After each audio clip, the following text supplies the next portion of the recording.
이렇게 환영해 주셔서 감사합니다. 우리 박은성 목사님 열심히 목회하시다가 또 몸이 좀 불편해서 지금 병원에 계시는데 우리 성도님들의 간절한 기도와 성원으로 건강을 회복하고 다시 이 교회로 속히 돌아올 수 있기를 간절히 바랍니다. 오늘 우리 예배에 참석하신 우리 모든 성도님들께 하나님의 큰 은혜가 충만하게 임하시기를 간절히 바랍니다. 오늘 본문의 말씀을 가지고 우리 삶과 예배의 관계에 대해서 한번 생각해 보려고 합니다. 여러분, 예배와 우리의 그 도덕적인 삶은 서로 밀접하게 결부되어 있어요. 이 둘은 서로 분리될 수가 없습니다. 우상 숭배와 같이 잘못된 예배가 결국 삶의 부패와 타락을 초래해요. 잘못된 예배가 부패와 타락을 초래한다는 사실에 대해서는 로마서 1장에 보면 잘 나옵니다. 사도 바울은 하나님을 하나님으로 예배하고 또 하나님을 예배하기를 제대로 따르지 아니할 때 결과적으로 인간관계 안에서 우리가 보고 있는 많은 악함이나 오용, 위선, 불의를 초래한다고 말해요. 그러니까 우리의 삶과 예배 사이에는 인과관계가 있어요. 그러니까 바른 예배를 드리지 못하면 반드시 도덕적인 타락이 거기에 따라와요. 그런데 예배는 또 예배 자체보다는 예배를 드리는 사람의 그 삶의 내용을 문제 삼습니다. 쉽게 말하면 우리가 어떻게 살았든지 하여튼 하나님께서는 우리가 드리는 예배를 무조건 하고 다 받으실 것이다 생각하는 것이 잘못입니다. 그러니까 예배와 우리의 삶에는 인과관계가 있어가지고 말씀드린 대로 잘못된 예배가 결국에는 삶의 타락이나 부패를 초래한다고 말씀을 드렸잖아요. 그런데 그 좀 반대로 우리가 예배를 드릴 때 그 예배는 우리의 삶의 내용을 문제를 삼는다 그 말입니다. 그러니까 예배는 어떻게 드리든지 간에 하나님께서 받으신다라고 생각할 게 아니고 예배 드리러 나오면 하나님께서는 예배를 드리러 나온 우리들의 그 예배 이전의 삶의 내용이 무엇인지를 하나님께서 감찰하신다고 생각하시면 됩니다. 이렇게 예배와 우리 윤리적인 삶이 연결되어 있다는 사실은 신명기 23장 13절에서도 잘 드러납니다. 창기에 번 돈이나 개 같은 자의 소득은 어떤 서원하는 일로든지 내 하나님 여호와의 전에 가져오지 말라. 이 둘은 내 하나님 여호와께 가정한 것임이니라. 그래서요. 이 구약 시대에 사람들이 하나님께 바치기로 서원한 것이 있어서 그 바치는 재물이나 혹은 헌금을 성전에 들고 올 때, 근데 그 재물이나 돈이 만약에 매춘한 결과든지, 안 그러면 여기 오늘 본문에 나오는 이 개 같은 자의 소득이란 무슨 말이냐면 남창들, 그 남자가 매춘해서 번 돈, 그걸 말해요. 하여튼 이렇게 부당하게, 부정하게, 불의하게 번 돈이나 재물은 하나님께 서원한 것이라도 성전에 가져와서 바치지 말라는 거예요. 그런데 이 말씀의 핵심은 무엇인가 하니 하나님께 바치는 재물은 그 출처가 중요하다는 사실을 강조해요. 조금 말을 바꾸면 이런 거죠. 하나님께 드리는 우리의 예배 또는 찬송, 기도, 헌물 이런 것들이 그 자체로 어떤 의미를 갖는 게 아닙니다. 그 자체로 하나님께 받아들여지는 게 아니라 그런 것들은 그것을 의미 있게 만드는 근본적인 선결 요건이 있다는 거예요. 그게 뭔가 하니 우리 삶의 내용이에요.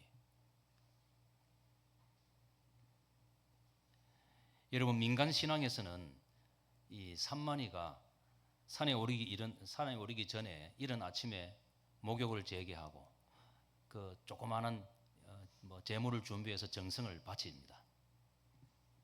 혹시 여러분 TV에서 봤을지 모르겠는데 뱃사람들이 음식을 만들어 가지고 먹기 전에 고수레라고 해서 음식을 바다에 던지는 풍습이 있습니다. 그런데 이렇게 민간 신앙에서 하여튼 자신의 정성을 바치고 음식물을 바다나 혹은 땅에 던지는 이런 행위들이 자신이 믿고 따르는 자연신에게 정성을 바치는 것이라고 생각을 하고 그렇게 하는데, 그렇게 함으로써 결국 자신의 소원을 성취하는 일에 자연신들이 도움을 주기를 바라는 마음으로 그렇게 하는 거겠죠. 그런데 이런 민간신앙은 자기 삶을 성찰하고 고치려는 도덕적인 노력과는 거리가 멀어요.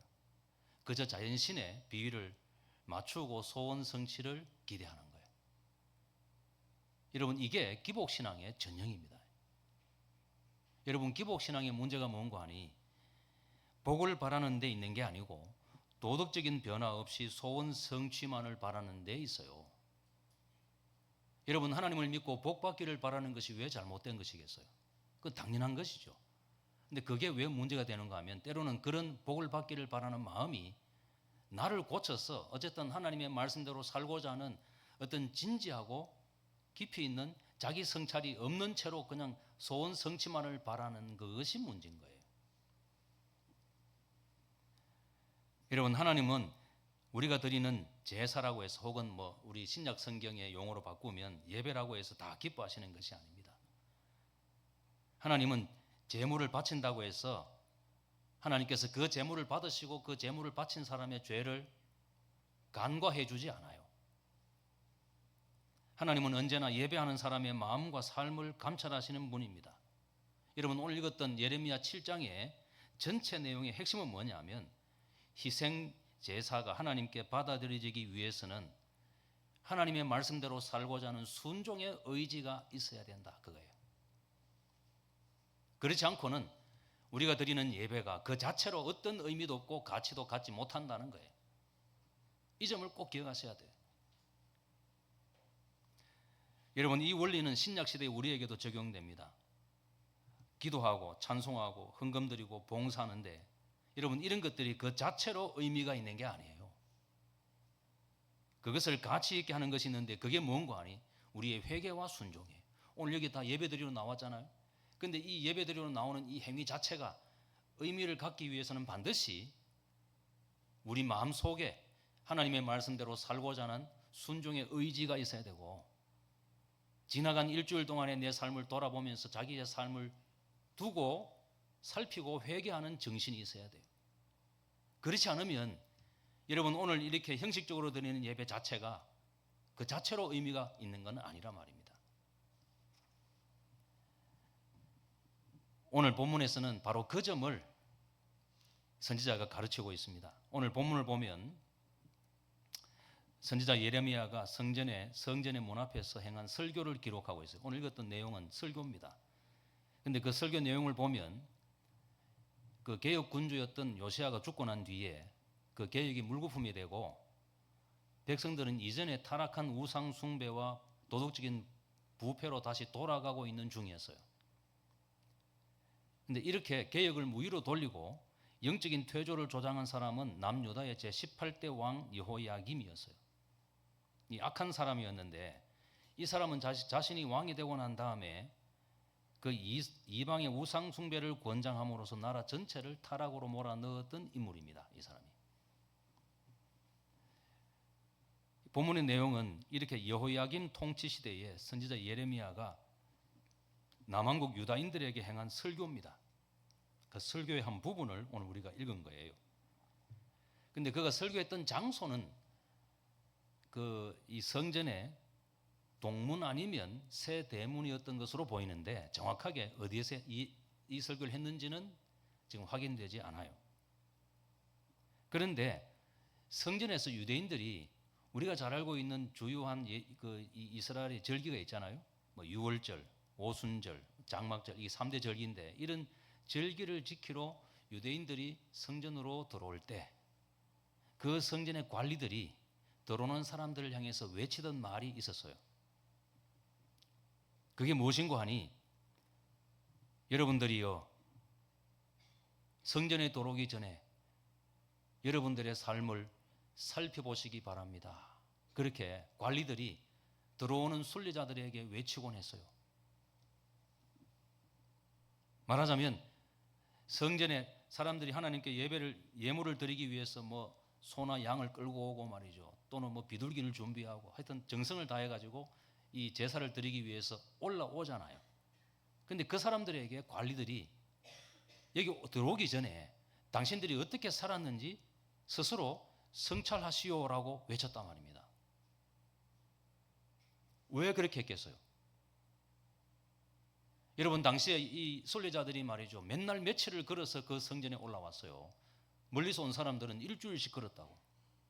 그렇게 정말 먼 길을 걸어 올라와서 하나님께 예배를 드리는 것 자체가 하나님 앞에 의미가 있는 게 아니라는 거죠. 그렇게 먼 길을 걸어왔고 정성스럽게 예물을 준비해서 하나님께 예물을 드린다 할지라도 그것이 하나님께 받아들여지기 위해서는 반드시 뭐가 있어야 되느냐 하면 자신의 삶에 대한 성찰이 있어야 되는 거예요. 그래서 그 관리들이 그렇게 외쳤던 거예요. 사도 바울도 성만찬을 하기 전에 먼저 각자 자신의 죄를 회개할 것을 요구했습니다. 고린도전서 11장 28절에 보면 사람이 자기를 살피고 그 후에야 이 떡을 먹고 이 잔을 마실지니 그랬어요. 그러니까 사도 바울이 이 말씀을 한 것은 이 구약적인 전통을 그대로 이어받았다는 것을 보여주죠. 그러니까 구약이든 신약이든 간에 하나님 앞에 예배하러 나오는 자가 제일 먼저 자신의 삶을 성찰하고 회개해야 될 것을 요구한 것은요, 구약에서도 그랬고 신약에서도 그랬다는 거예요. 여러분, 오늘날 우리들에게도 그게 요구돼요. 예배드리러 나온 거는 잘한 거지만은, 그러나 그 예배를 하나님 앞에 정말 향기롭게 의미 있게 가치 있게 만드는 것은 무엇인가 하니 우리 자신의 마음에 있는 회개와 말씀대로 살고자 하는 순종의 의지예요.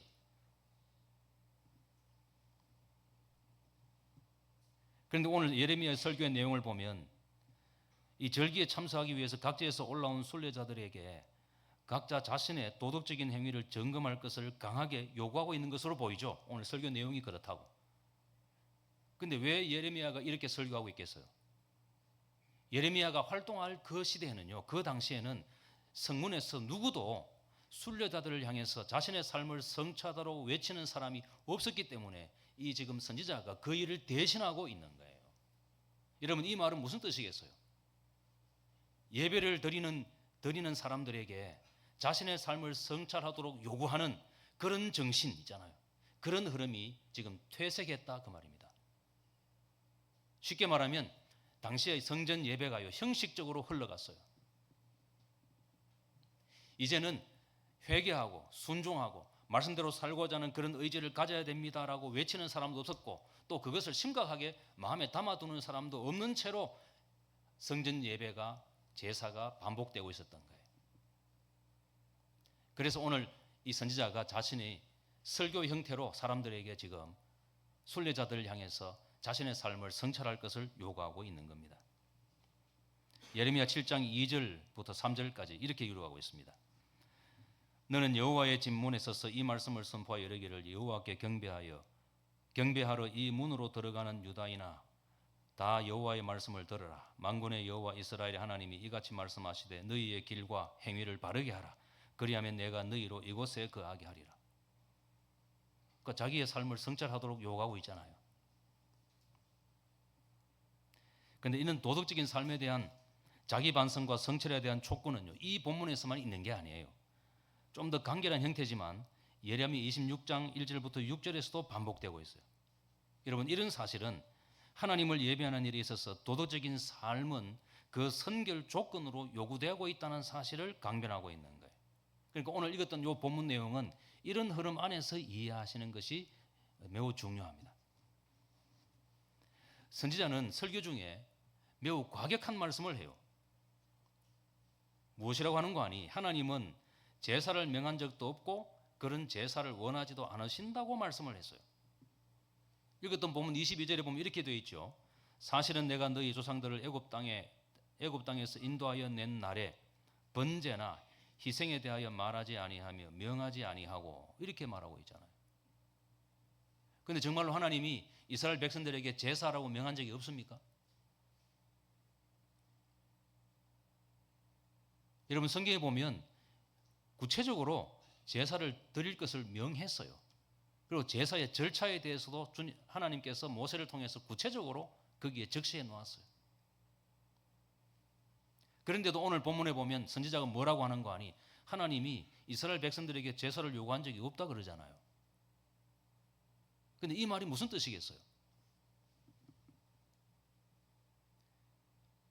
여러분 출애굽기 19장부터 40장까지 보시면 하나님께서 모세를 통해서 애굽에서 나온 이스라엘과 그 백성들에게 그 제사에 대해서 구체적으로 명하고 있는 것을 볼 수 있어요.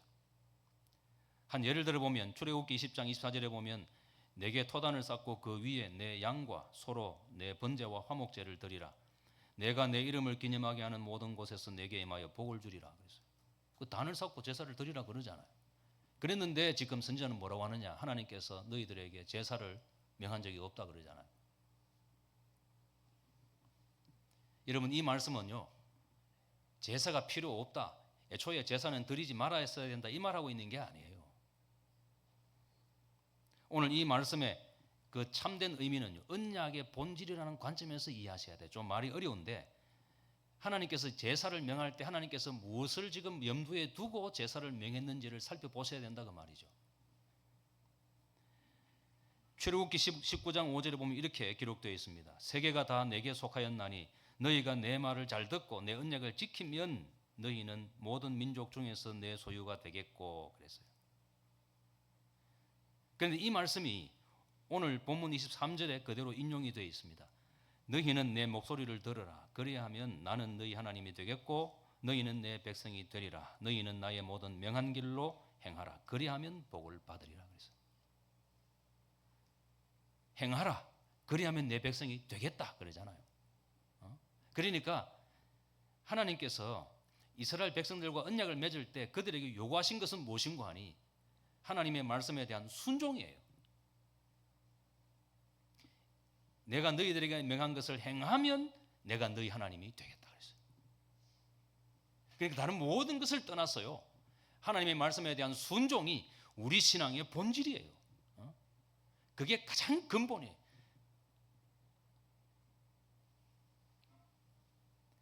바로 이 말씀에서 제사를 원치 않는다는 말씀의 진의가 무엇인지가 잘 드러나요.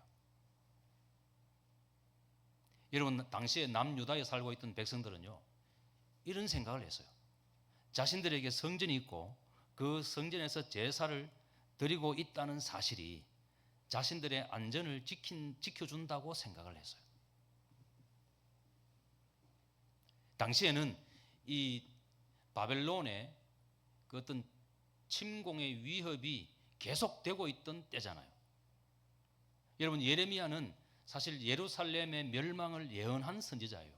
그러니까 머지않아서 하나님께서 이 이방 민족 바벨론을 들어서 언약 백성이 살고 있는 이 도시 예루살렘을 결국에는 정벌할 것이고 너희들이 포로로 잡혀갈 것이다. 이걸 지금 아주 이 암울하고 불길한 예언을 계속하던 선지자예요. 그러니까 이 하나님의 심판이 임박했어요. 나라가 망하게 될 것이라는 예언이 반복되고 있었다고. 그런데도 당시에 남유다의 백성들은 어떤 생각을 했는가 하니 자신들에게는 성전이 있고 그 성전에서 제사를 드리고 있기 때문에 자기들은 결국 안전할 것이다. 예레미야가 예언했던 그런 불길한 일들이 자신에게는 일어나지 않을 것이라고 생각을 한 거예요. 거기에 대해서 선지자는 이렇게 말합니다. 예레미야 7장 4절에 보면 너희는 이것이 여호와의 전이라 여호와의 전이라 여호와의 전이라는 거짓말을 믿지 말라 그랬어요. 당시에 대다수의 유다인들은요, 예루살렘 성전이 자신들에게 있고 자신들이 예배를 드리고 있기 때문에 자기들은 결국 안전할 것이라 생각을 했어요. 그런데 그렇지 않다는 거예요. 돌과 나무로 지은 성전이 자신들의 안전을 보장할 것이다 라고 생각을 한 거예요.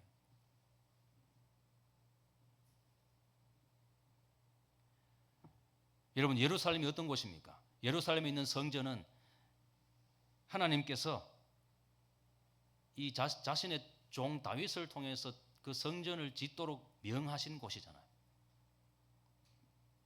여러분 예루살렘 성전에는요, 하나님의 영광의 구름이 당시에 가득히 있었어요. 그것은 하나님의 임재를 상징하는 것이었어요. 그 성전을 봉헌하고 하나님께 드릴 때 솔로몬의 기도를 보면 이 성전에서 기도하면 하나님이 우리의 기도를 들어주실 것이라고 확신하고 그렇게 간구하는 내용이 있어요. 그러니까 하나님의 영광을 두신, 영광이 임재하고 있는 그 성전이잖아요. 다윗의 위가 영원히 있을 것이라고 하나님이 약속하신 그 예루살렘.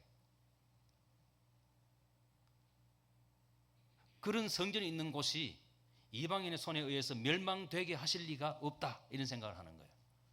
그러므로 우리는 안전하다, 그런 식의 논리예요. 여기에 대해서 이 선지자는 이제 성전에 대한 그들의 잘못된 믿음을 지적하기 시작해요. 여러분, 성전은 언약 파괴자를 위한 피난처가 아니었어요. 여러분, 성전이나 성전의 제사는요, 말씀드린 대로 그 자체로 효력이 있는 게 아닙니다. 여러분, 그것들이 의미를 갖기 위해서는요, 하나님의 말씀을 따를 때만 의미가 있어요. 예루살렘에서 약 32km쯤 떨어진 이 실로에는 하나님의 장막이 있었습니다. 그런데 예레미야 당시에는 이 도시가 폐허가 되고 장막은 무너져서 소실된 채로 있었어요.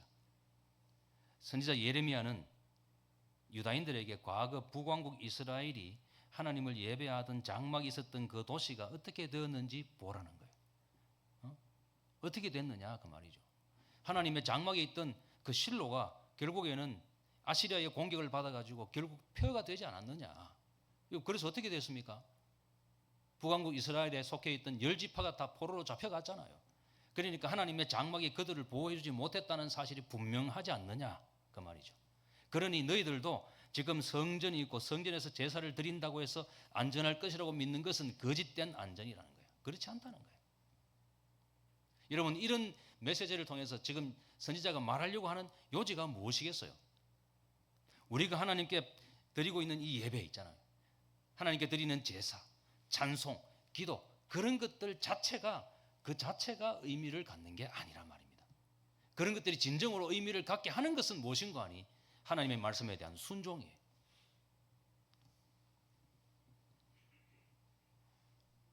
성전 제사는 그 제사 자체보다 성전이 가리키는 하나님과의 윤리적인 관계가 본질적으로 더 중요해요.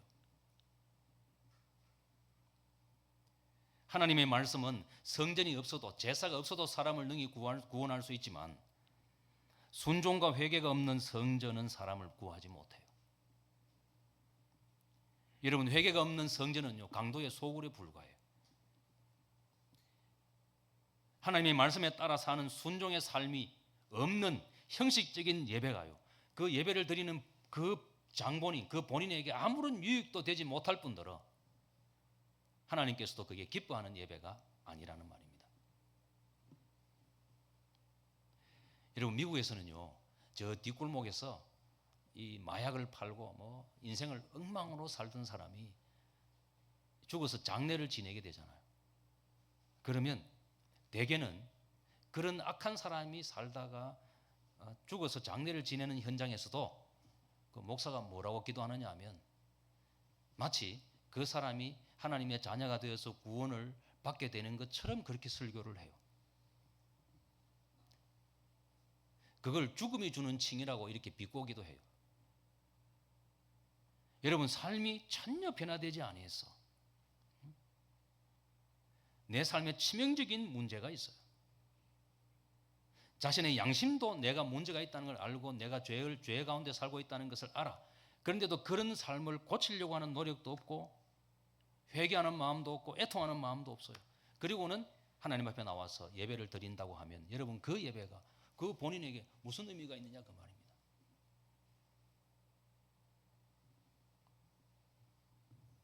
여러분, 이렇게 회개나 순종이 없는 형식적인 예배를 계속 반복하게 되면 결국 죄의 뿌리는 더 깊어지고 회개는 더 멀어져요. 당시 예레미야가 말씀을 전했던 남유다인들이 갖고 있던 문제가 바로 이런 것이었어요.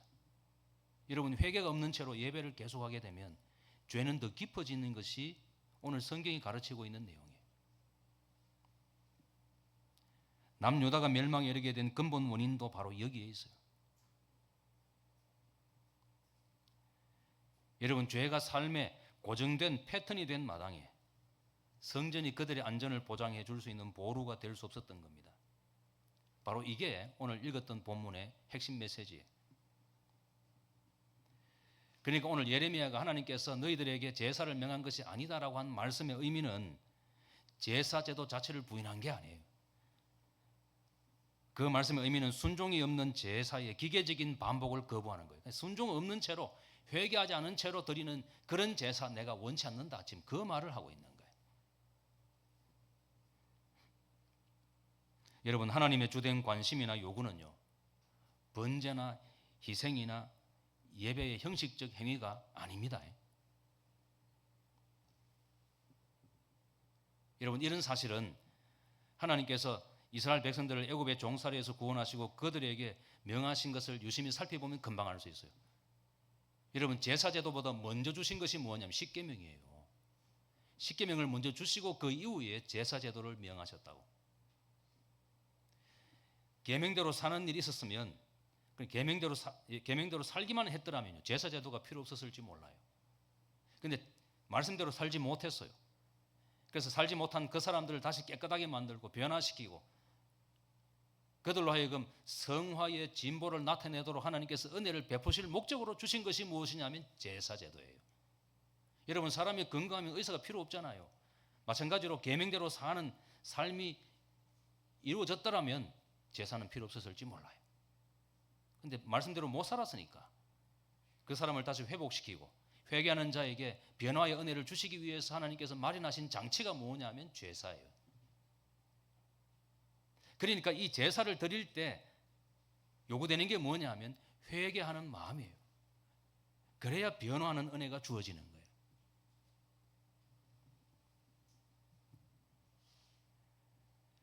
그런데도 유다인들은 하나님을 예배하러 나올 때 자기 자신을 돌아보거나 그 지은 죄에 대해서 애통해 하거나 하는 마음 없이 그냥 습관적으로, 기계적으로 성전에 올라와서 제사를 드리고 다시 돌아가서는 다시 이전에 지었던 죄를 또 반복해서 계속 지었어요.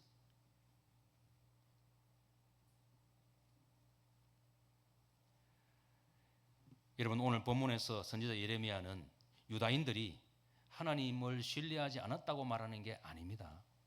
대신 그들은 오늘 선지자는 대신 그들이 하나님을 잘못 믿었다고 말하고 있는 거예요. 하나님은 암몬족이 섬기던 몰록이나 금오수신과 같이 피의 제사만으로 호의를 베푸는 그런 신이 아닙니다. 하나님은 의롭고 거룩하신 분이기 때문에 예배드리러 나온 우리들에게 의롭게 행하고 바르게 살지 못한 것에 대해서 회개하는 마음으로 주님 앞에 나오기를 바라요. 예레미야는 유다인들이 종교적인 열정이 없다고 말하지 않았어요. 대신 선지자는 그들이 열정을 잘못된 방향으로 돌렸다고 지적하고 있어요.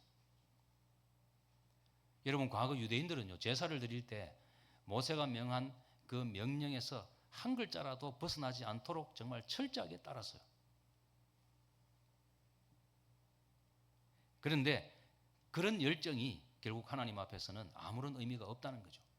그렇게 철저하게 예배를 잘 지키는 것보다 중요한 건 뭐냐면 자신의 삶을 바르게 사는 것이 더 중요하다, 그 말인 거죠. 오늘 23절에 보면 이렇게 되어 있습니다. 내 목소리를 들으라, 이렇게 되어 있는데, 여러분, 이 말씀은요, 우리 귀에 작용을 말하는 게 아니에요. 우리 성도들 쉽게 이해하도록 만약에 이 말씀을 좀 풀어 설명을 드린다면, 어떤 설교 말씀을 부지런히 들으라, 그 말이 아닙니다. 여러분, 제가 어떤 그 불교인이 운영하는 식당에 갔더니 말이죠, 밥을 먹고 있는데 계속해서 이 불경을 틀어놔요. 정말 성가시더라고요, 그거. 정말 잘못 들어왔다, 이거. 밥이 정말 입으로 들어간지 어디로 들어간지 모르겠어요. 그냥 대충 먹고 나왔는데 하여튼 그 불경을 크게 틀어놨더라고. 근데 이 믿는 분들도 보면 생활할 때 그냥, 그죠? 이 설교를 그냥 일상적으로 틀어놓는 분들이 있어요. 잘하는 겁니다. 잘하는데 제가 그런 것을 하지 말라는 게 아니에요. 근데 그렇게 설교를 반복적으로 그냥 틀어놓고 일하시는 건 다 좋은데 그게 오늘 본문에 있는 내 목소리를 들으라는 말씀의 순종이 아닙니다. 또는 말이죠, 이 성경 낭독을 계속 틀어놓고 있는 그게 오늘 내 목소리를 들으라는 말씀의 순종이 아닙니다. 오늘 내 목소리를 드리라는 이 말씀의 진짜 의미는 무엇인가 하니 순종하라는 거예요. 그래서 영어 성경에는 이것을 뭐라고 번역했는가 하니까 Obey my order 이렇게 말했어요. 내가 너희들에게 지시한 것을 순종하라는 거예요. 여러분, 과거에서부터 지금까지 하나님께서 우리에게 요구하시는 것은요, 헌금이 아닙니다. 예배 출석이 아닙니다. 찬송이 아닙니다. 순종이에요. 말씀대로 순종하라는 거예요.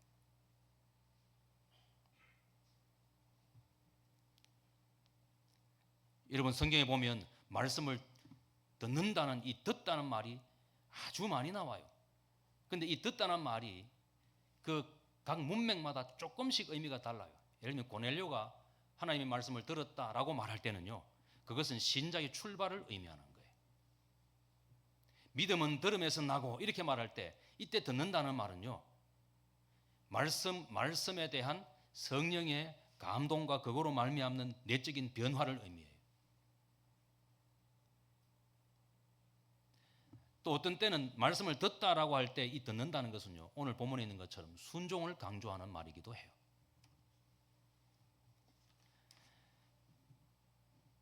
여러분, 이 말씀을 듣는 것이 하나님의 말씀을 듣고 행하고자 하는 의지를 가지고 그 말씀대로 살려고 몸부림치고 노력하는 그것이 여러분 기독교 신앙의 가장 중요한 본질입니다. 그게 예배의 기초입니다. 그게 하나님께서 우리에게 요구하시는 것의 전부입니다. 여러분, 오늘날 한국 교회는요, 예배 만능주의가 만연했어요. 이게 무슨 말인가 하니, 예배 나오기 전에 일주일 동안은 제 마음대로 살아. 신자의 도리를 다 저버리고 살아. 자기 성질대로 살아요. 착취도 하고 떼먹기도 하고 거짓말도 하고 막 살았어요.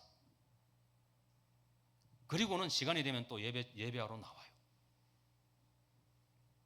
그리고 거기서 기도도 하고 간구도 하고 소원도 빌고 뭐 그래요. 근데 이런 모순된 삶과 예배가 서로 어울리지 않는 이런 식의 삶을 한평생 계속 반복하는 그게 예배 만능주의인 거예요. 그렇게 하기만 하면 그저 나는 하나님 앞에서 신앙생활을 하는 걸로 생각을 하는 거예요.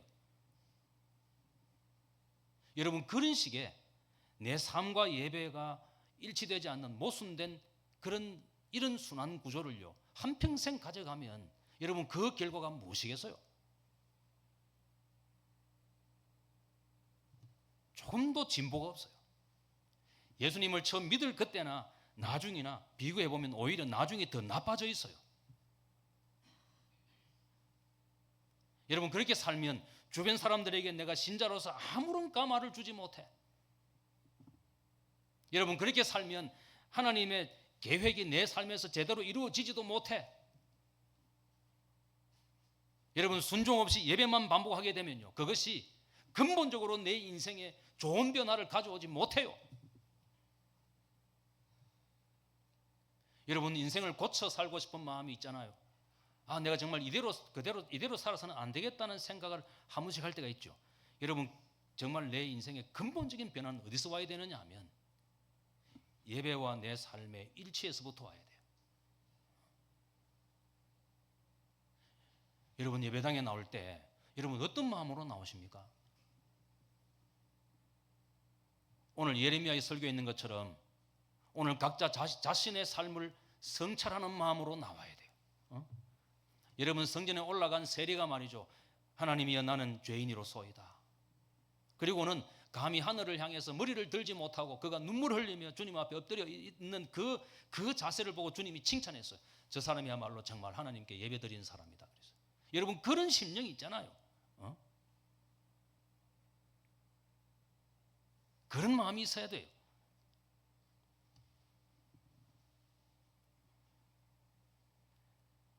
여러분, 그것이 오늘 우리들에게 요구되는 겁니다. 미국의 제16대 대통령이었던 링컨이 남북전쟁이 발발해서 7년 동안 산과 강이 피로 물드는 이 피비린내 나는 전쟁으로 인해서 그는 괴로워했어요. 1862년 4월 30일 그는 전국에 금식 기도회를 선포했어요. 그때 유명한 연설을 했는데 2대 명연설문 중에 하나가 이것입니다. 그런데 그 연설문 중에 이런 말이 나옵니다. 미국의 비극을 종식할 수 있는 길은 오직 우리가 하나님께로 돌아가는 것뿐입니다. 이 비극의 원인은 너나 할 것 없이 하나님을 우리가 떠났기 때문입니다. 이 나라 이 백성이 하나님을 떠났기 때문에 이 같은 비극이 있는 겁니다. 그런 거로 다 같이 하나님께로 돌아가십시다. 그렇게 연설했어요. 여러분, 이런 마음의 자세를 가지고 주님 앞에 나와야 돼요. 주님, 제가 사실은 잘못 살았습니다. 주님, 내 속에 정말 끊지 못하는 오래된 죄가 있습니다. 내 양심에 찔리는 죄가 있습니다. 주님 앞에 나오니 차마 고개를 들지 못할 정도로 부끄럽습니다. 여러분, 이런 마음을 가지고 주님 앞에 나올 때 여러분, 그 예배가 진정으로 하나님의 능력이 되는 거예요.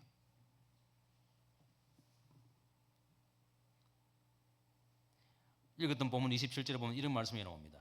내가 그들에게 이 모든 말을 할지라도 그들이 너를 청종치 아니할 것이요 내가 그들을 불러도 그들이 내게 대답지 아니하리니. 그래서 여러분, 선지자에게 너는 가서 그들에게 말씀을 전하라 이렇게 말씀을 명령을 했어요. 근데 그 말씀을 하고 난 뒤에 또 하나님께서 뭐라고 하는가 하면 네가 가서 말씀을 전할지라도 그들이 듣지 않을 것이다 그랬어요. 이거 왜 이런 말씀을 했겠어요? 그들의 마음이 하나님을 따르고자 하는 소원이 전혀 없었기 때문인 거예요.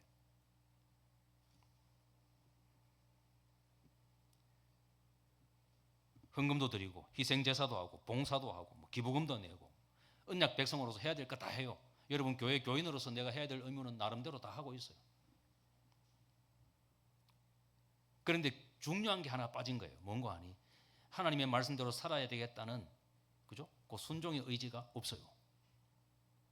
여러분, 그런 상태로는 아무리 기도해도요 끝내 하나님의 뜻에 이르지 못해.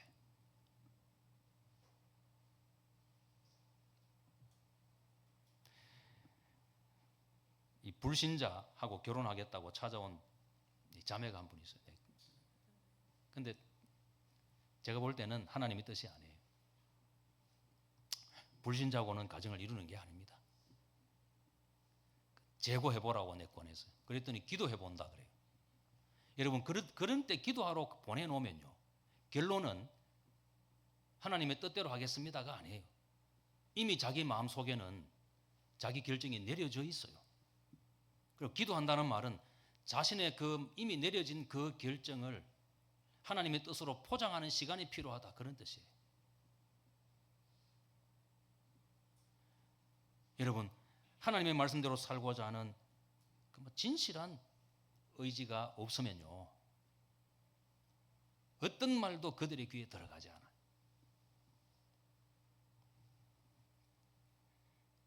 그래서 24절에 보면 자기의 악한 마음의 꾀와 강팍한 대로 행하였다 그랬어요.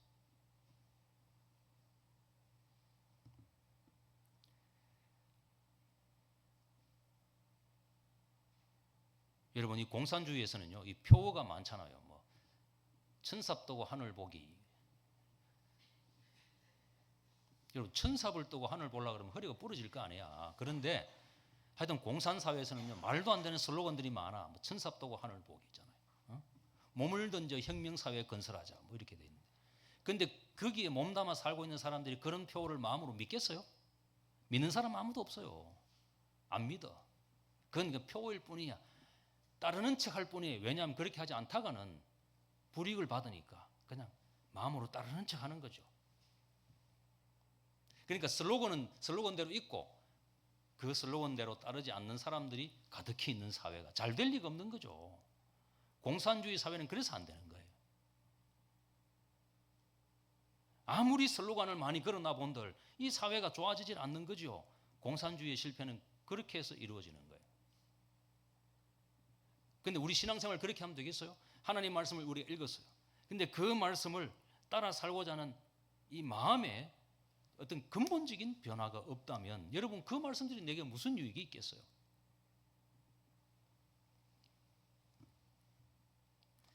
오래전에 미국이 흑인들을 노예로 버리던 때 일입니다. 어떤 목사님 한 분이 이 노예 시장을 지나가게 되었습니다. 지나가다 보니까 아직도 옛된 모습의 흑인 소년이 경매장에 붙잡혀 나와서는 벌벌 떨고 있습니다.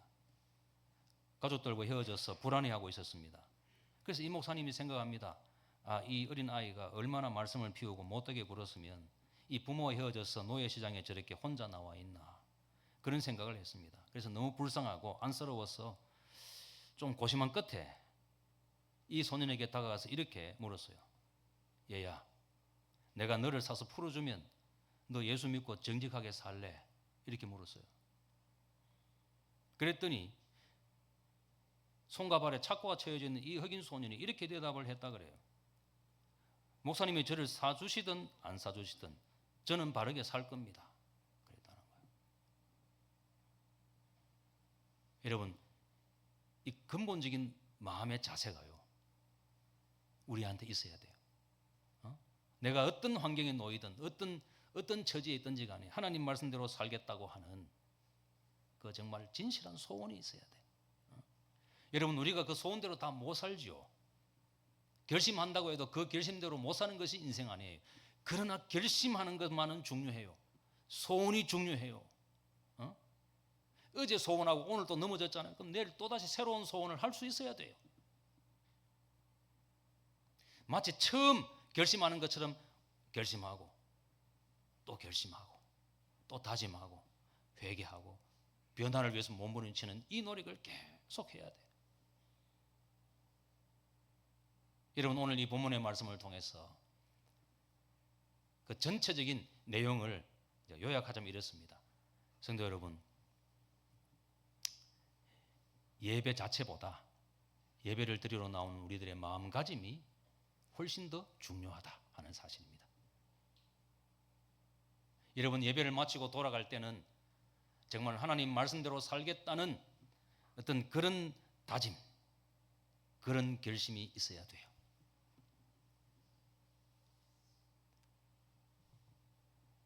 여러분, 내 삶의 변화를 위한 아무런 노력도 없이 반복적으로 계속되는 이 예배 행위가 오히려 내게 더 해로울 수 있다는 사실을 기억해야 돼요. 그 사실을 오늘 스스로 깨닫고 하나님의 말씀의 기준에 합당한 삶을 살도록 노력하는 우리 모든 성도들이 되기를 주님의 이름으로 축원합니다. 기도하십시다. 하나님 아버지, 은혜를 감사합니다. 사랑하는 주님, 주님 앞에 나올 때마다 정말 부끄러운 것이 너무나 많습니다. 우리의 죄가 생각나고 내 양심에 찔리는 것이 있어서 주님 앞에 고개를 들 수가 없습니다. 사랑하는 주님, 이런 죄의 굴레로부터 벗어나서 하나님의 자녀답게 의로운 삶을 살아가기를 간절히 소원하오며, 주님, 그 삶을 향해서 의식적으로 노력하는 저희들이 되게 해 주옵소서. 사랑하는 주님, 오늘 이 자리에 앉아있는 성도들 가운데 삶의 어려운 도전과 좌절로 인해서 고통받고 있는 성도들이 있사오면 주님, 그들을 위로해 주시고 무엇보다도 하나님의 말씀대로 살고자 결심하고 다짐함으로써 하나님의 능력으로 삶의 모든 도전을 능히 이길 수 있도록 주님, 그들을 붙잡아 주옵소서. 하나님 아버지, 병원에 있는 담임 목사님 주께서 기억하시고 속히 쾌유하여 다시 이 목회 현장으로 돌아올 수 있도록 건강을 허락하여 주옵소서. 오늘 앉아있는 모든 성도들 가운데 육신의 질고나 가정의 어려움이나 인간관계의 파탄이나 내일에 대한 염려나 불안과 좌절이 있사오면 주님, 그들을 위로해 주시고 그들을 인도해 주셔서 하나님, 그들로 하여금 하나님의 영광을 보게 해 주옵소서. 새 힘을 더하여 주시기를 간절히 바라옵고 우리 주님 예수님의 이름으로 기도하옵나이다. 아멘. 축도하면 됩니까? 지금은 우리 주 예수 그리스도의 은혜와 하나님 우리 아버지의 영원하신 사랑과 성령 하나님의 내주하시고 교통하심이 이 자리에 참석한 모든 사랑하는 성도들 머리 위에 이제와 영원토록 함께 계실지어다. 아멘.